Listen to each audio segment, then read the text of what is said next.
मोटिवेशनमुळे कोणताच क्रिएटर आतापर्यंत मोठा झालेला नाही, कारण ते स्वतःचं नशीब हे सिस्टमवर ठरवतात. ते मोटिवेशनच्या भरोश्यावर राहत नाही.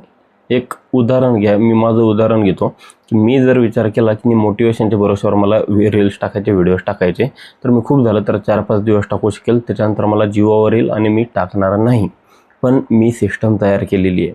माझं ठरलेलं आहे, जर माझी फर्स्ट शिफ्ट असेल तर संध्याकाळी मी घरी आलो की जेवण झाल्यानंतर व्हिडिओ बनवायचा आणि झोपण्याच्या अगोदर एडिट करून तो टाकलेला असला पाहिजे, भले तिकडे काही हो. आणि जर ती सेकंड शिफ्ट असेल तर सकाळी वेळ टाईम मिळाला तर ठीक आहे, नाहीतर मग संध्याकाळी जेवण झालं कंपनीमध्ये असताना, जॉबवर असतानाच, तर तिथे व्हिडिओ बनवायचा, थोडक्यात एडिट करून टाकून द्यायचा. पण वेळ ठरलेली आहे. मग माझं काय होतं की वेळेनुसार जेवण झालं की मला लगेच ध्यानात येतं की नाही, मला व्हिडिओ बनवायचा म्हणजे बनवायचा आहे. तर अशी सिस्टम तुम्ही तयार करायला पाहिजे की माझं ही गोष्ट झाल्यानंतर मला हे काम करायचं म्हणजे करायचं आहे, असं ठरवलं तर काम होतात. नाही जर असं ठरवलं की नाही करू, फक्त हे मनात आलं तर करू, मोटिवेशन भेटलं तर करू, काही होऊ शकत नाही.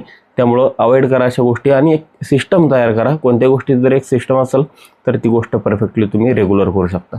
तुम्हाला काय वाटतं, तुम्ही सिस्टमच्या भरोश्यावर आहे की मोटिवेशनच्या, मला कमेंटमध्ये सांगा. लाईक करा, फॉलो करा. बाय.